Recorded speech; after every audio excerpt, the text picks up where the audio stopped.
all of these winter webinar sessions will be recorded for posting on YouTube and viewing in their entirety after this is over.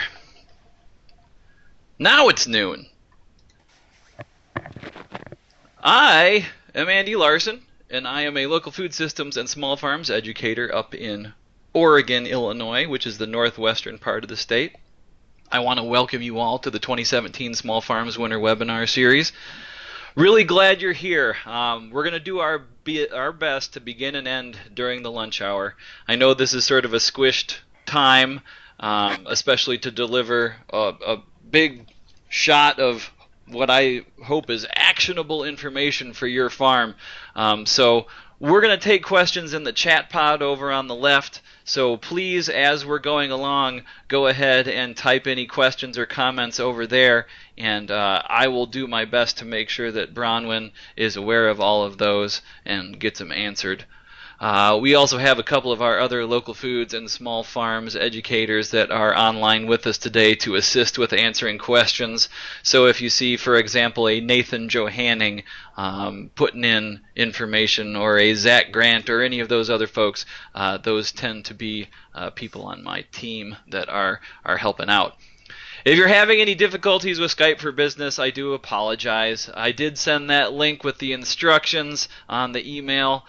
Make sure you're using a USB type audio device if you can. If you're going to try and view it on a mobile device, download the app first. Okay. Bronwyn Aly is about as far from me in Illinois as a person can be, I think. She is, if you know where Evansville, Indiana, or Paducah, Kentucky are, you know approximately what part of Illinois Bronwyn hails from. She joined University of Illinois in '99. She's worked at our agricultural center at Dixon Springs.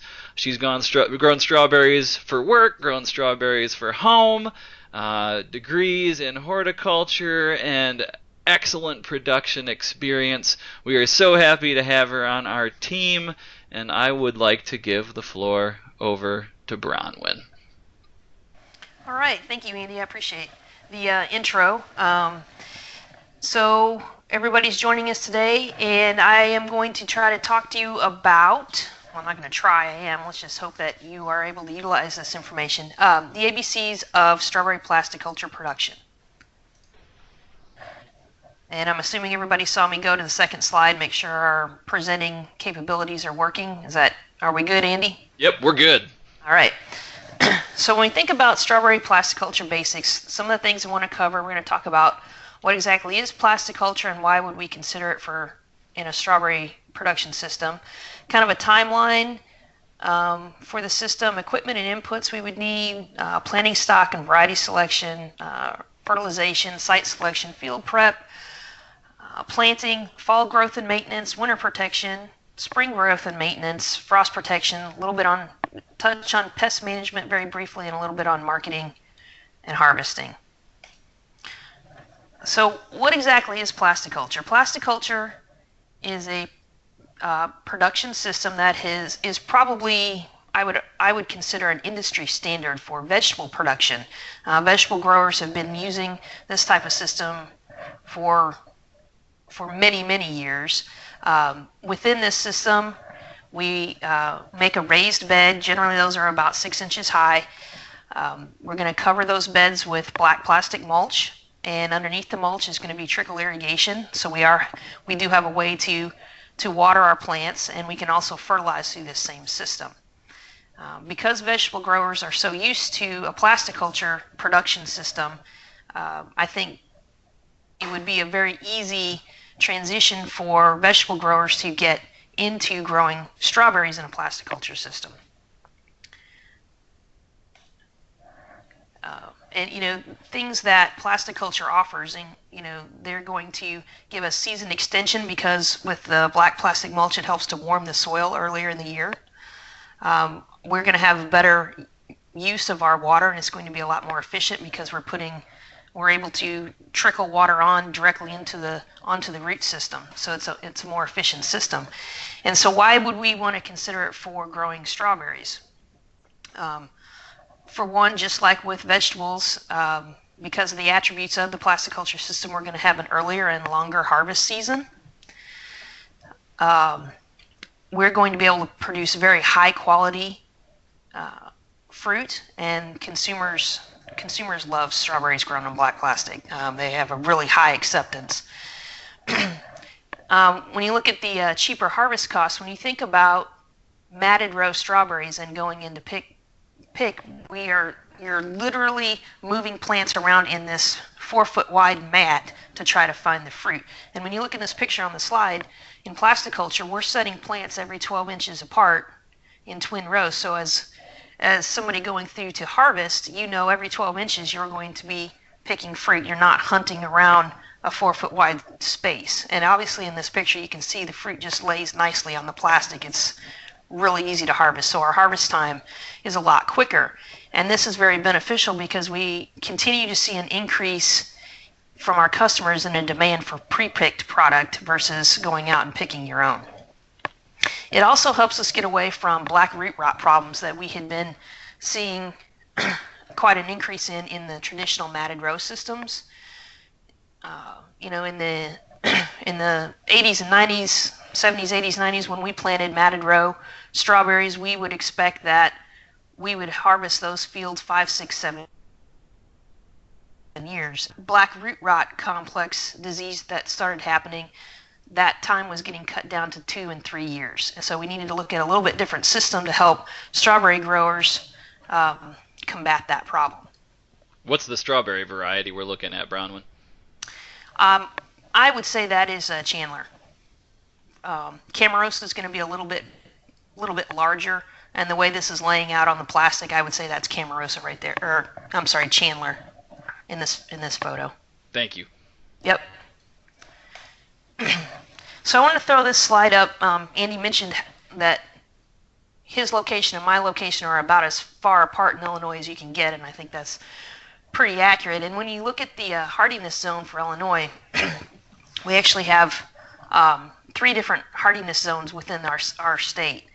I'm down in, I'm going to turn my little pointer on here. This little tip right here. Oh, wait, where did I go? Where's my pointer? How about now? This is where I'm located right now. And so I'm in zone 6B. And from the research that we started doing in 2000 and on up, we know that the plasticulture system works really well in zones in 6B, and then even obviously, and then as we go south, it's going to work really well. It can be adaptable for zone 6A. When you get up here to 5B, it can be a challenge, but I think with some intensive management, we could work. It could work a little bit. When we get up here where Andy's at, I don't really know that it's a viable system there. You might be able to grow some, but I don't think that you would get the production and the yield that you would need to offset your input costs in the beginning. So could you grow them here? Yes, but I don't know that it would be economically feasible. And from here on out, I want you to consider, when I talk about dates and time frames, it's based on research and experiences from Southern Illinois, Zone 6B. So think about where you're located and adjust accordingly to your location, as far as if you might need to move a time frame up, forward, or back a week or so. So we look at the timeline just briefly. 1 year or possibly even more before planting. We want to look, pick out our site. We want to think about our drainage and access to water. You're going to start working on this site. We want to work it up and start reducing weed pressure, building our organic matter, and you also want to have been doing your marketing homework, and that's where we get to maybe starting this even longer than a year out from planting. And then springtime before planting, we're going to continue to work our site. If we have been putting in some cover crops, we want to incorporate those in. we're going to see new flushes of weeds, and we want to be able to keep those cultivated down, or like I said, maybe incorporate cover crops to help with some weed suppression. The summer before planting, you're going to be ordering your tips or your plants, and that's going to be done in June. In August, we're going to prep our field. We're going to get our fertilizer applied. We're going to pull our beds, build our deer fence, and order row cover. September is planting time. We're going to need to make sure we get our field planted, and we're also going to need to be irrigating. In October, our plants have had a chance to grow a little bit, but it's time to be scouting for any pests. We're going to go through and pull runners. We're going to mow the rye that we've seeded in between the rows, and we'll get to that later. You're going to need to maintain your rye if you seeded it. November, December, sometime in this time frame is when we're going to be pulling our row cover over the field. And also at this time, we're going to monitor and address any vole pressure that we might see. And late February, so you've got January off, so you can take a little break in January. But late February to March, now we're going to remove our row cover. We're going to remove any dead plant material that's out there, and this is a very, very important step, and we want to make sure we don't skip this step. And sometime mid to late March, we're going to start our weekly fertigation applications. In April, we're going to be prepared for frost protection, and we're also going to be looking at our pest management schedule and more than likely needing to make some weekly spray applications. And for us, May is harvest time. So what are some of the equipment and inputs that we're going to need for this type of system? As far as inputs, we've talked about we're going to need black plastic mulch, trickle tape, irrigation that goes under tape that goes under the mulch. We're going to need an irrigation system not only to irrigate our beds, but also set up for overhead sprinklers to help with frost protection in the spring. We're going to need to be setting up a deer fence. We're going to need row covers, and then we're going to need something to hold those down. It's been my experience concrete blocks work the best. Some people have used sandbags. But a lot of times that sandbag material is slick, and so is the row cover, and as the wind gets up, those two things can slide apart, whereas the concrete block is more rough and it kind of grips the row cover better. You're going to need plants, you're going to need fertilizer, pesticides, harvesting containers. And as far as equipment for this, because you're going to be pulling beds and laying mulch, you're going to need to have a bed shaper mulch layer. But you're also going to need a tractor big enough to pull that, which is going to be typically sized 50 to 60 horsepower. Works best. You're going to need a disc and a cultivator and a tiller to work the field up. We're going to need some type of transplanter. You can hand planting is fine, but we do need, even if we don't use the transplanter, the water wheels that come on those are great for marking the holes and punching the holes. You're going to need at least one sprayer, probably multiple sprayers. If you're going to have any herbicide spray, we typically don't want to mix herbicides and insecticides in the same tank, even if they've been washed out. We just need to avoid that. And at some point, you'll need a mulch lifter, or plastic lifter, to get rid of the mulch after you used it. And when we take all these inputs into consideration, this system is looking at a roughly $10,000 an acre investment. Does that include the cost of the tractor? No. That would not include the cost of the tractor. It would include some of the labor, and if we, on the bed shaper mulch layer, if you are getting started in this, I would suggest trying to rent or borrow one. Those are approximately $5,000, which is a really big investment in something that you're not sure you are going to utilize in the future or could use in other. If you're growing vegetables, you might already have a mulch layer, or you're going to get into it. So that's something you need to consider.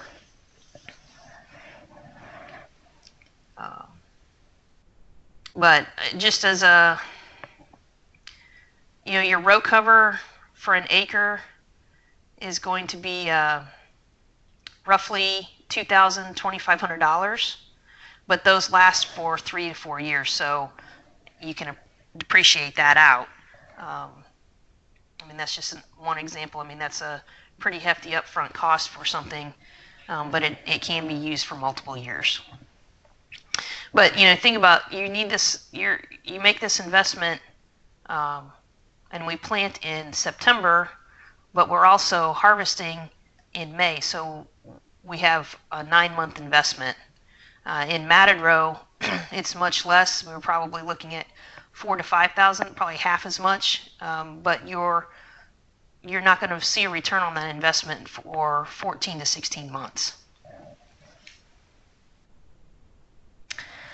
Okay, as far as planting stock, the red line, starred, asterisk, very, very, very important, is we want to be using reputable sources for the tips, tips that are eventually grown out to plug plants. And make sure that they are disease-free and virus-indexed. And typically these are coming from cold regions, and generally finding Canadian sources works best. You can buy plug plants, the tips that have already been grown out. They come they're shipped in their trays. They're ready for transplant. This is going to be very expensive because of the shipping cost. Generally, shipping is more than the plants itself. So in 2000, when we first started working with growers and looking at strawberry plasticulture, we were having plugs shipped in from the Northeast, and it was very, very costly.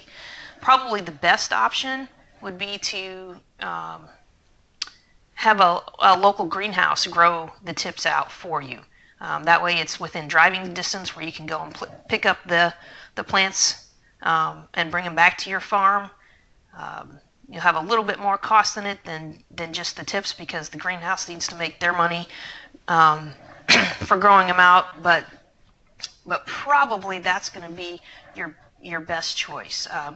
There is also the option of growing your own plugs from tips, and this is going to cost you a lot less money, but it is going to be a 4-week time commitment. From the time you stick tips until your plugs are ready, it takes about 4 weeks under a misting overhead sprinkler system. And in this system, with the spacing, twin rows at 12 inches apart, depending on your spacing between rows, we're looking at approximately 15,000 plants per acre.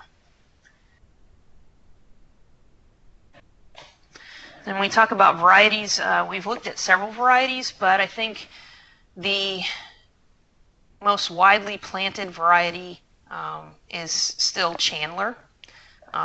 Excellent, excellent berry. The quality is really good. The flavor is excellent. We're probably looking size-wise 25 to 30 berries per quart. So pretty good sized berry when you compare that to an early glow from a matted row system. That's, we're probably looking twice as many berries, 45 to 50 in a quart. We also looked at we've looked at Camarosa, and there still are growers that put out Camarosa. I would almost label this berry as a shipping berry. It is extremely firm, and the downside with Camarosa is it tends to want to ripen sunny side up. As you walk through the field and you look and you see these deep, deep, dark red berries, and you think, okay, these are ready to go, and you turn it over and the bottom side is still green or white. And so they have they're uneven ripening, which can be an issue. So I tend to favor Chandler more so than Camarosa. We've also looked at Sweet Charlie. I would almost consider this one an everbearing or June bearing, because it can tend to flower and set some fruit on you in the fall as well. It is, like its name, very, very sweet.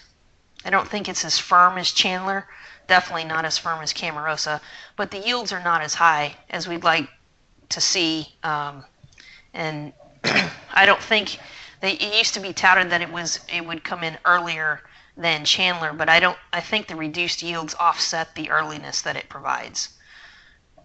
Another variety that we're seeing growers look at a little bit is Sweet Ann. It's an extremely large berry.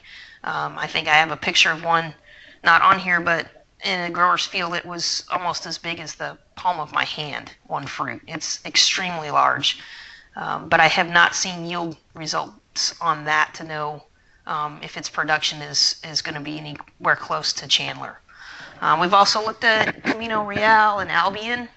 Albion's going to be a June bearer or day neutral, and not June bearer, but ever bearing or day neutral. I think the flavor is okay, but Albion just does not have the fruit setter production that we would need in this system.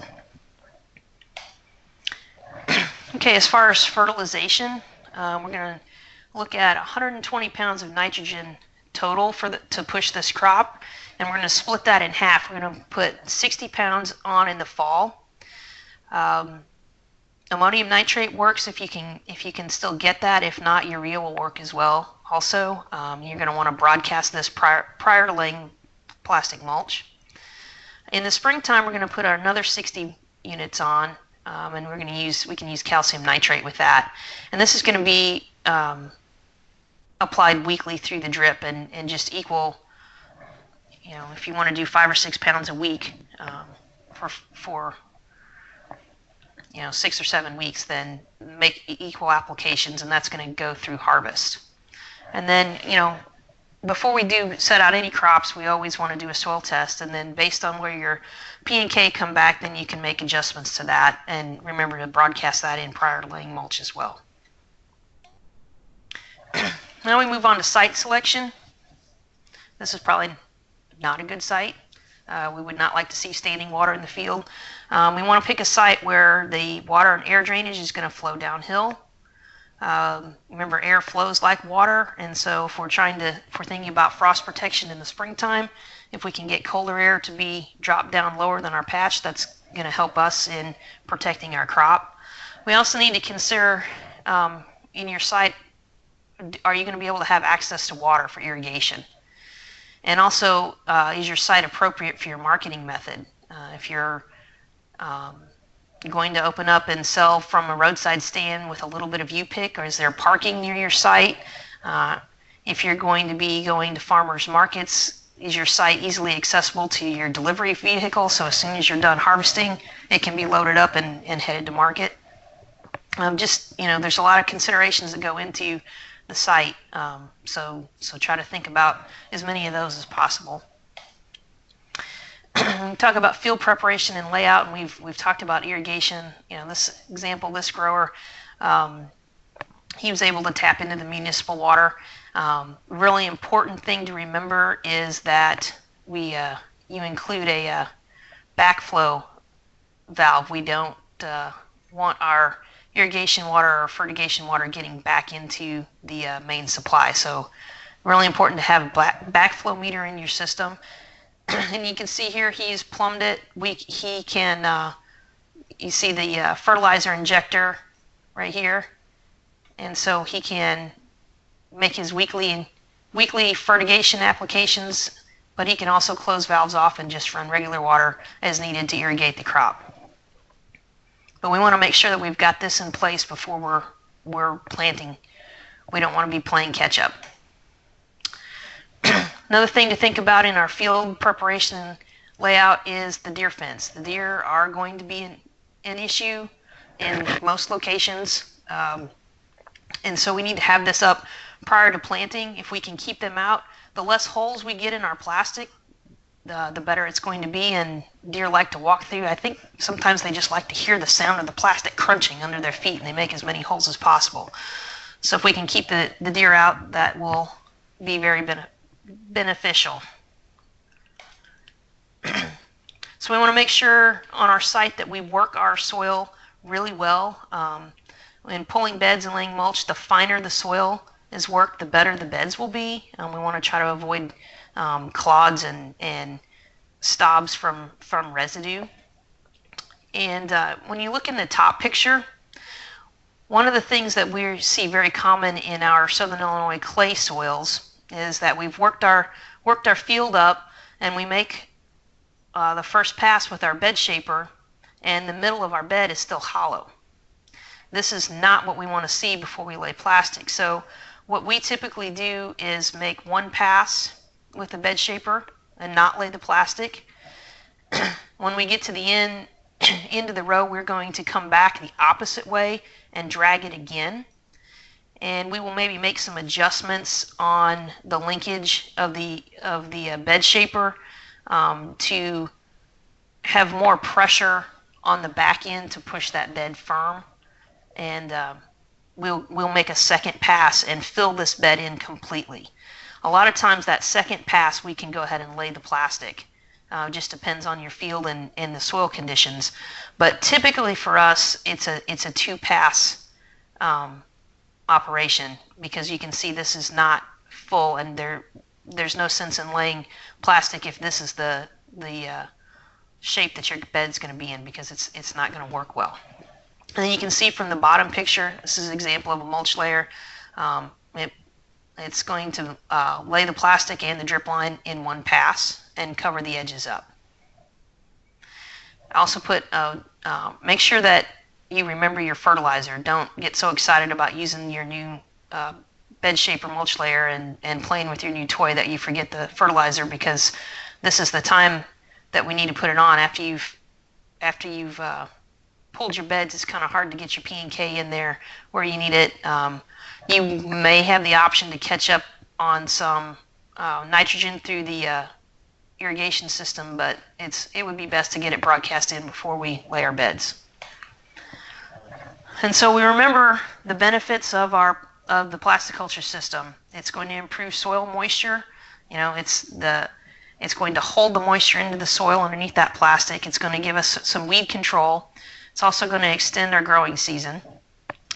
And for this system for us to get the most benefit out of this system, we need to make sure that our beds are full and firm and that the plastic is stretched tightly over the beds. You don't want airspace between the bed and the plastic, because that's going to greatly reduce the benefits that this system provides. So just keep that in mind. And you can see in this picture the difference in these beds that don't have the plastic laid on them, but how that center is now full, and see how the bed has been pressed firm.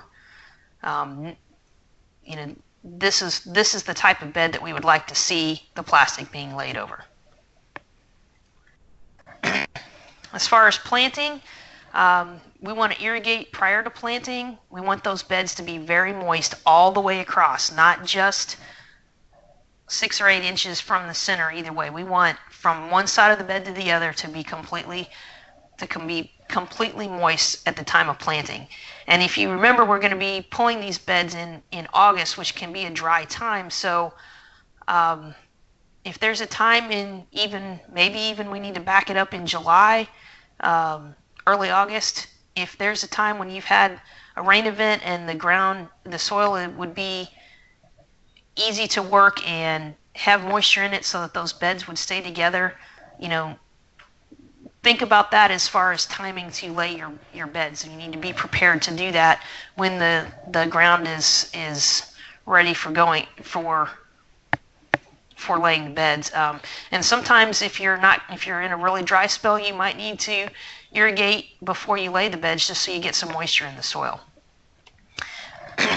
At this time, we're also going to want to sow some annual ryegrass between the beds, and we're going to do this before we ever punch holes, because we want to try to prevent any of that grass seed getting into the holes and becoming a weed issue around our plants. But this annual rye is going to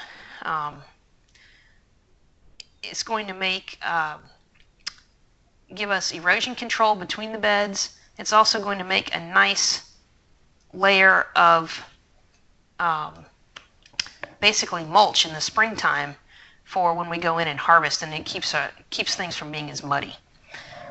And so in this system, we're going to be planting on twin rows on the beds. The rows are 12 inches apart, and then the plants are 12 inches apart within the row. And we can use a water wheel setter to mark the holes, and you can use it with or without a transplanter. You want to make sure you're setting your plants at the correct depth, and we're definitely going to water in after planting. We want to get those plug plants set firmly into their holes. And overhead irrigation generally works best for this. There have been several times I've been lucky enough to be planting while it was raining, and that's absolutely perfect because then Mother Nature's taking care of that for you, and it works really well.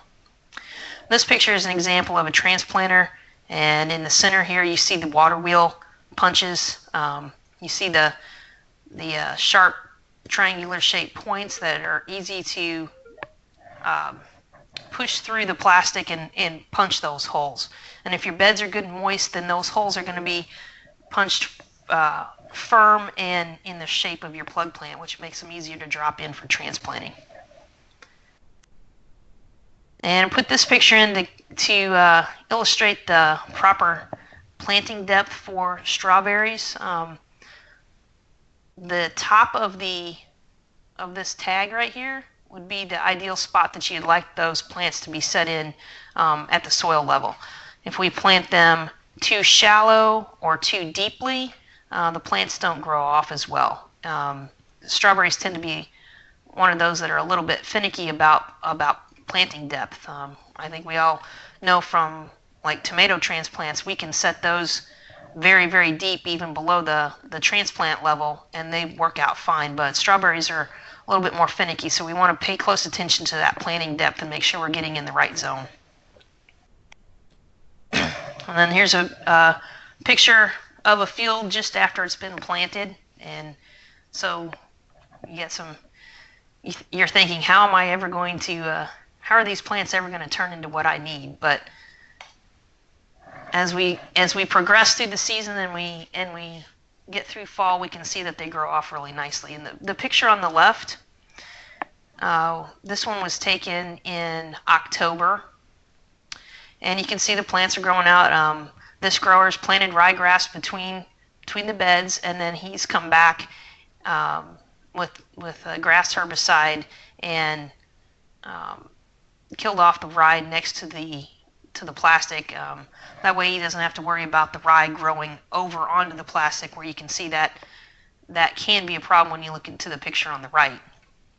And also, if you can see right out here in the aisles, these kind of greenish twigs right here, those are runners.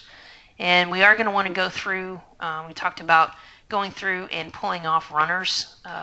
We want these plants to focus their energy on sizing and growing the plant that we set. We don't want them to be putting their energy into throwing runners and pegging daughter plants and trying to get those to grow. We want them to focus on sizing themselves, and so we will go through and pull runners off. If we plant a little too early or a little too late, that can affect the runnering. And I think at this point I forgot to mention, for Southern Illinois, the optimal planting time, we said September, but for us, the week of September 10th to 15th is when we're going to shoot to plant these plug plants.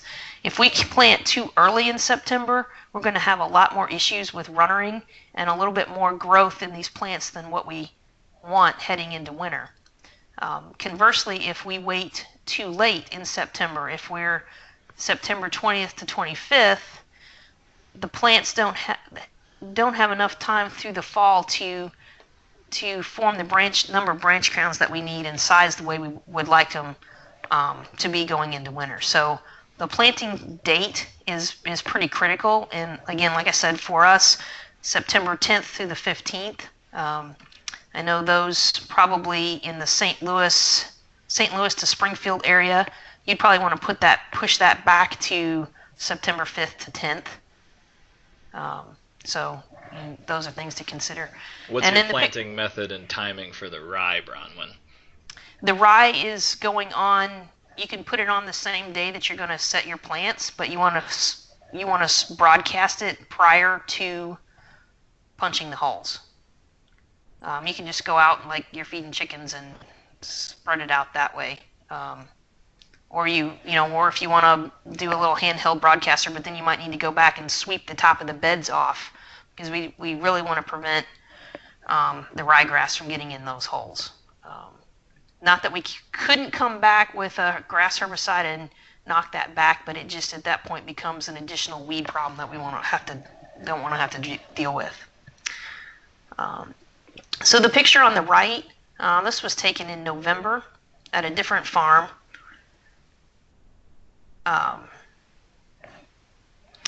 And you can see that he has row cover out here on this half of this field, but not on this half of the field. This is the Sweet Ann variety, and it's actually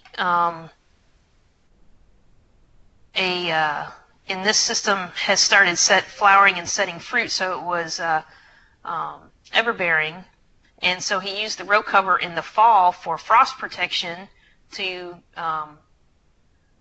save the flowers that this variety was setting, and he actually picked several quarts off of here, I think just for home use, but he's just trying this variety, and he is not looking at getting a full fall crop off of here. He will get a spring crop. This is just one of the things that has happened with this variety, but had really good flavor and pretty good fruit size. But again, this was in November, and you can see this part of his field will be in Chandler, and he's not pulled row cover on it yet.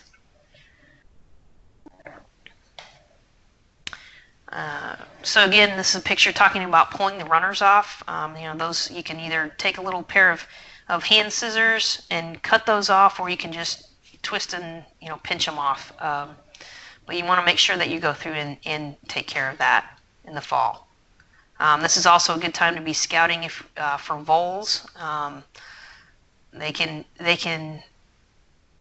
become a problem, especially when we pull that cover for the winter. We have created the perfect little vole resort with the ryegrass, and the row cover makes a nice little heated tarp for them, and they just thrive in there. So that's a good time to scout for that. And so when do we need to think about pulling our row covers for the winter? This is going to be weather and location dependent, but anytime from November, December, when the 5 to 7 day forecasted average temperature is going to be around 50 degrees. Another way to look at it is if the low temperature for the next 7 days is going to be 36 or lower, you would want to go ahead and pull them for the winter. This is also a time if you need to make up for a late planting or slow branch crown development, we can pull our row covers a little bit earlier. We think about these covers just like when we go to bed at night and we put our covers on, we get all warm and snuggly. The same thing happens to these plants. They get warm, they hold that temperature in, and they want to continue to grow. And so if we have planted late, and we don't have enough branch crown development, and we'll talk about that in this lower picture in just a second, we can pull these row covers on earlier than the suggested time up here as far as the average 50 degrees. We can pull them on earlier than that, and that's going to help stimulate growth, and we can catch up a little bit. Typically, we're going to use a 1.5 ounce weight row cover. For the investment in this, this is like the heaviest weight row cover that you can get, and this is going to last you longer. It's going to offer you the most protection in the winter for a single layer of row cover cloth. And when we talked about branch crown development, when you look in this picture down here, this is the main crown from the plug plant that we set. And then over the course of the fall, these plants will set what we call branch crowns. And you can see in this picture, I peeled the branch crowns off. And so this plant had set 3 additional branch crowns, which is right where we want to be when we pull our row covers on for the winter. If we set too many branch crowns, then we're going to have a lot of flower set, which means we're going to have a lot of small fruit. We don't want to have super small fruit. We don't want to be picking like early glows, little, fingertip sized berries. We want to pick large berries.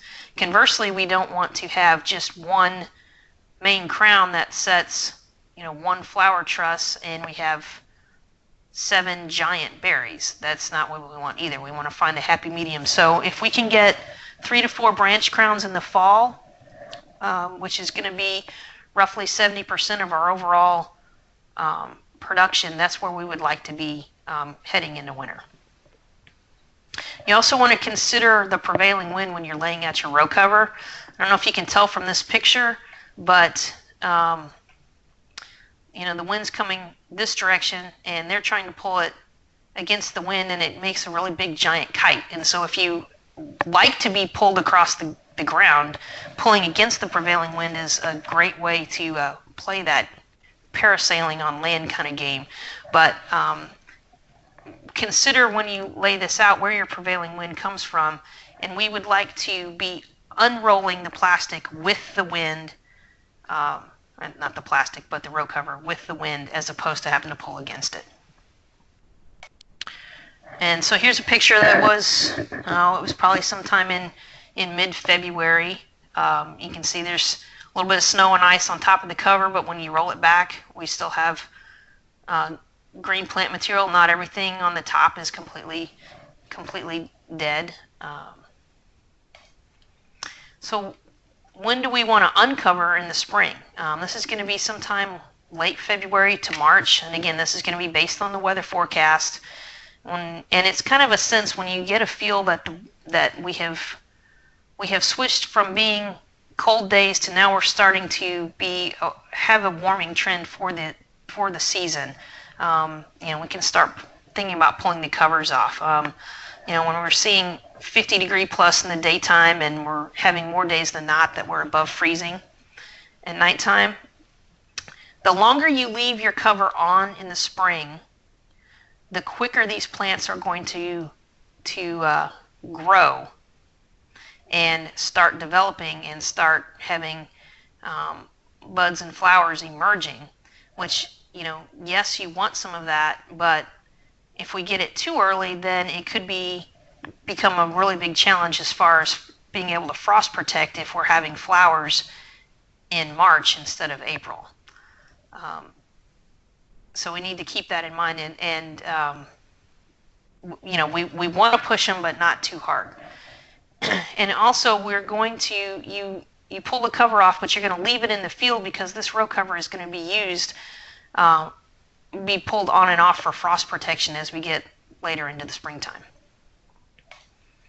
And as far as for spring growth and maintenance, when we pull those covers off, we're going to want to clean up any dead material or tissues that are around the plant, and also any weeds that might have sprouted through there. You're going to go through and take time to walk the patch, and it's very, very important to get any dead leaves and material out, because that's just inoculum for disease. Botrytis and gray mold, they're going to be sitting in that dead tissue, and so the more that we can remove, the better we are preparing for disease pressures. So, and you can see after, kind of a before and then an after when we walk through and clean this up. And as far as frost protection, like I said, the row covers are going to stay out in the field, and they're going to be used, they're going to be pulled on. We also want to have some overhead irrigation. You can see this sprinkler wobbler system here. That's going to give you added protection.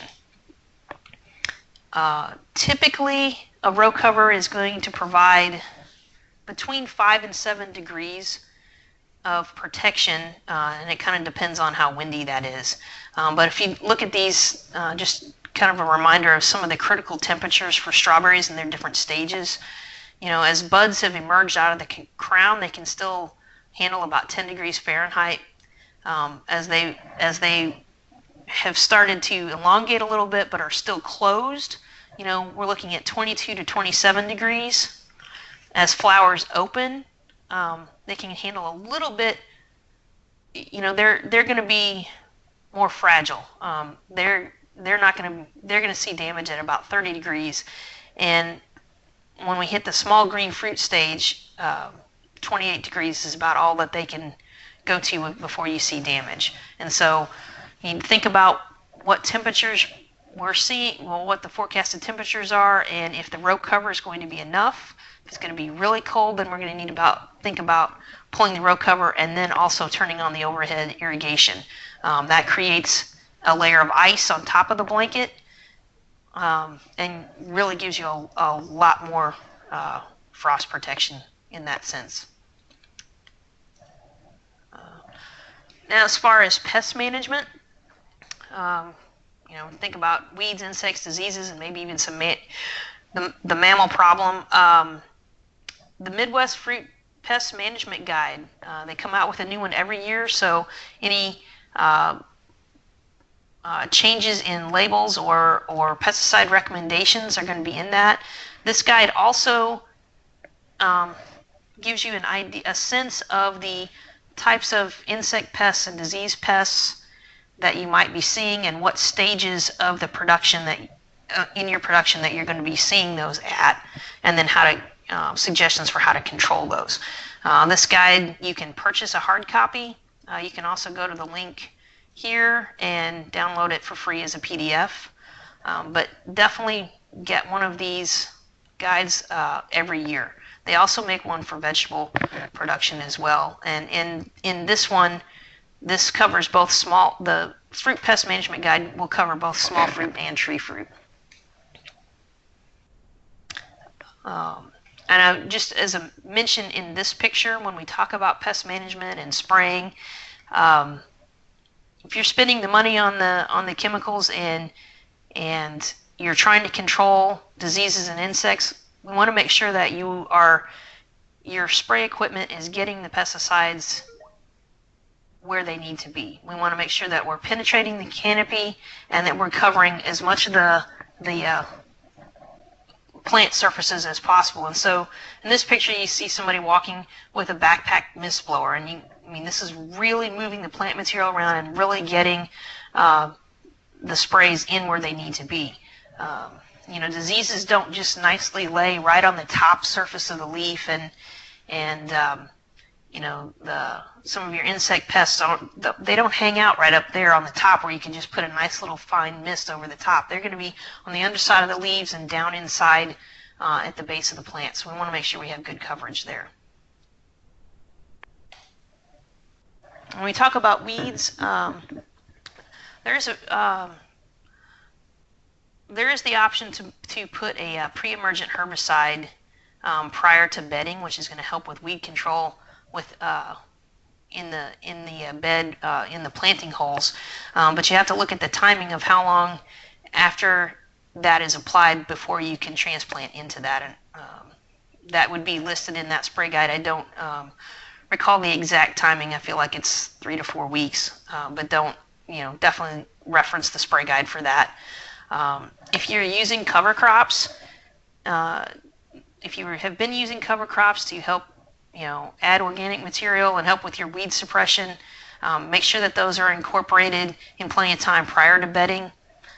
There are also some cover crops that you could put out that could be used as a biofumigant.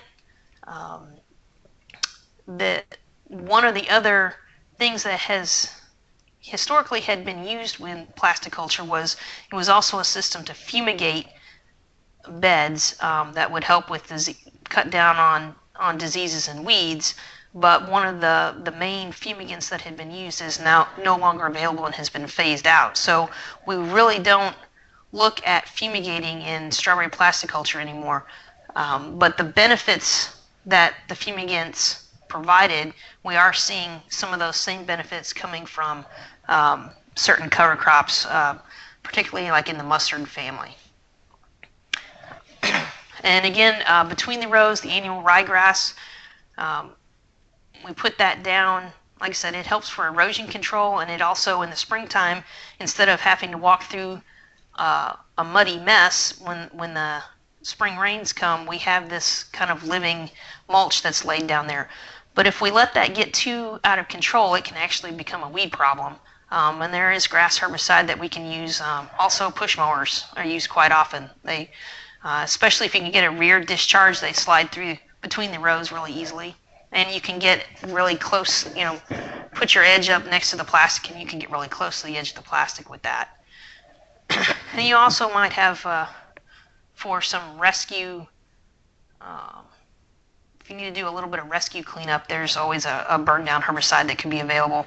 But you want to make sure you're putting that on prior to any fruit set. And as far as inrows, hand pulling fall and spring, anytime you're walking through, I know anytime I walk through the patch, I'm always looking down for any weeds around the plants or runners that I can pop off. Take advantage of that anytime you're walking through, because you don't really want this to happen.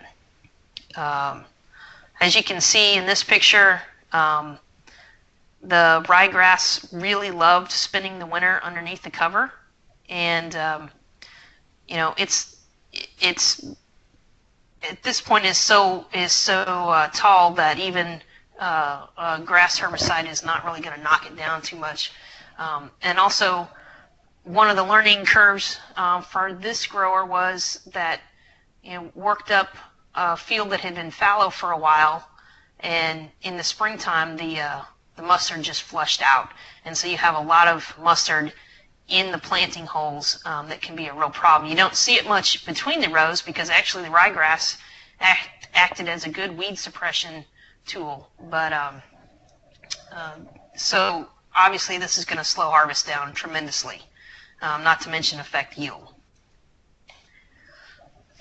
So when we talk about insects and diseases, I've just listed some of the more common pests that we see: eastern flower thrips, sap beetle, tarnished plant bug, mites, spotted winged Drosophila, and even slugs. And in this picture here, would you think this is a disease problem or an insect problem? Anybody throw up an answer real quick in the chat box?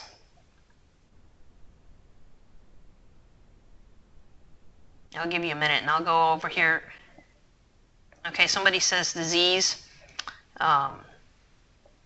This is actually damage that we see from eastern flower thrips, and it can be easily confused with thinking that it was caused by a disease, but you can see these lines here where the thrips were feeding, and then they kind of give this this was probably also done when these fruit were green, and so you'll see a little bit of bronzing or browning on the fruit when it's still green, and then as it ripens, it doesn't ripen correctly, and you have malformed and basically unmarketable fruit. So monitoring for thrips is really important, and keeping an eye on any of these insect pests is going to be do your due diligence. As far as diseases, the main ones we think about would be anthracnose, fruit rot, botrytis or gray mold, leather rot, leather spot, scorched blight. This picture here is a very typical picture of anthracnose rot on strawberries. And again, the pest management guide is going to give you recommendations for control of these things. As far as I do know you need to watch out for one in particular that I see year after year are the slugs.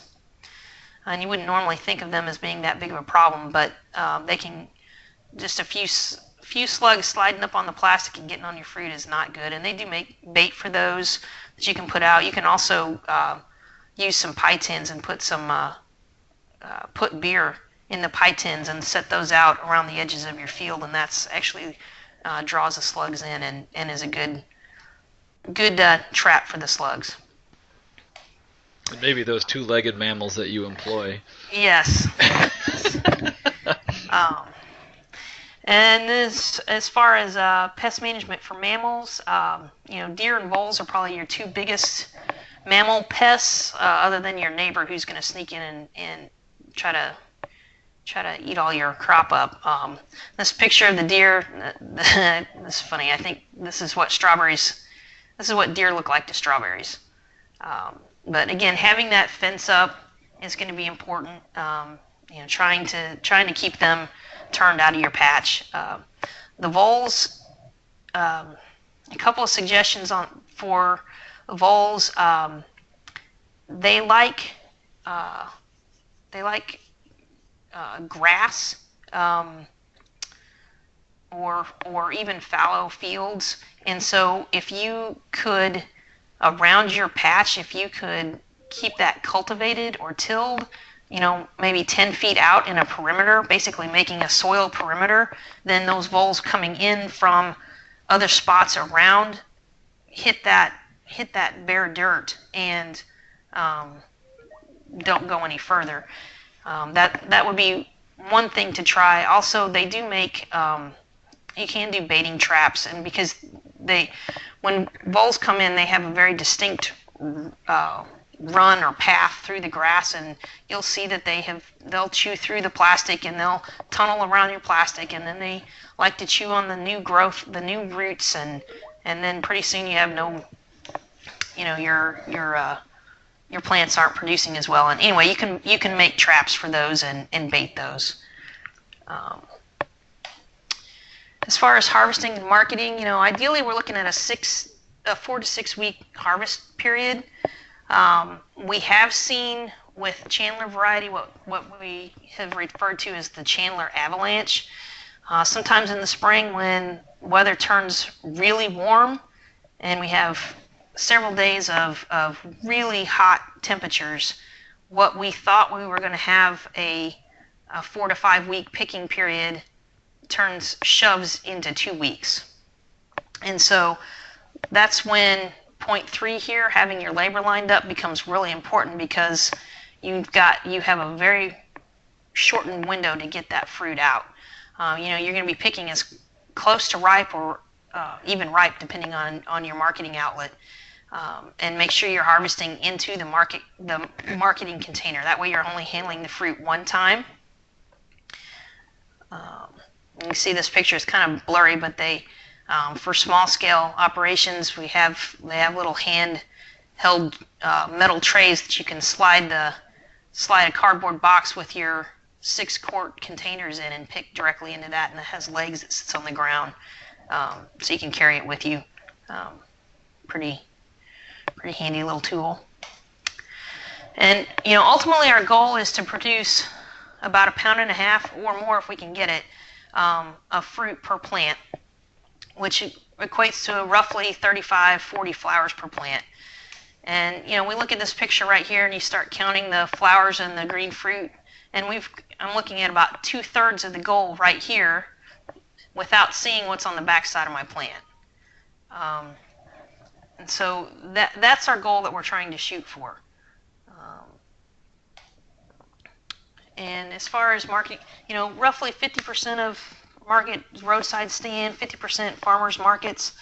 And if we could ever get the breeders to figure out how to breed a variety that only ripens on Friday afternoon, that would be like the best thing ever for everybody to market on Saturday mornings. But I don't know. They either aren't listening or they haven't figured out the magic touch yet. But you do want to make sure that you have your market outlets lined up well ahead of harvest time, and probably even before you ever plant. You need to know where you're going to market your crop, and make sure that your price is reflecting your input costs. This is a really high quality crop. It's going to sell itself. Make sure you price it accordingly. And with that, I'm at the end, and I think we got a couple minutes left if anybody's got any questions that I need to. Looks like Nathan and Andy have answered several of them over there. Is there anything else I need to, any questions? And just gotten snide comments about true blood southern deer. That was pretty good. Bronwyn, there was a question about if there's a trap plant that you could use for thrips. Do you know anything? Or even any plants to specifically avoid in the area? Not off the top of my head, but I think we can. I mean, that's something that we can definitely look up. I couldn't think of anything offhand specific without looking. So. No. I do know that thrips are very, very small. They're hard to see. Our entomologist has always said that if you can take a Ziploc bag out in the field and harvest off, blooms open blooms, several feet down a row, take 10 or 12 blooms off and put them in that Ziploc bag and shake them up a little bit, and then hold like a white paper plate behind it. You'll be able to see them, but they're extremely small, kind of an orangish yellow. They look like a little, almost cigar shaped. Not a very big pest at all, but they can do quite a bit of damage. All right, Bronwyn, comparison of how the berries do on black plastic versus white plastic versus brown craft paper. Have not looked at them on anything but black plastic. My guess would be that we need the benefit of the black plastic to help warm them in the springtime. I don't know. I think that same benefit holds true for the fall, because we are trying to promote growth on these plants, and so I think that the white plastic would tend to want to cool the soil. And I have no experience with the paper mulch. I apologize. One thing on some paper mulches is whether they will still hold up over the winter if lots of moisture, and over that time if you'll end up with, just depends on their durability. There are some out there, but there's some that aren't as durable. Yes, and that's a good point, Nathan, and I think the same would hold true for some of the biodegradable plastic mulches as well. I think the question is, will they actually hold up through fall, winter, and then into spring?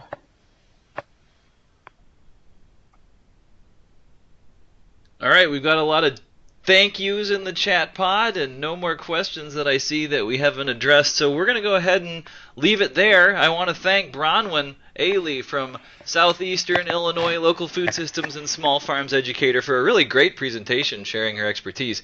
And I want to thank you guys for joining us for this webinar as well. Hope you got something you can use and put in place, maybe even yet this winter or quickly during the growing season next year.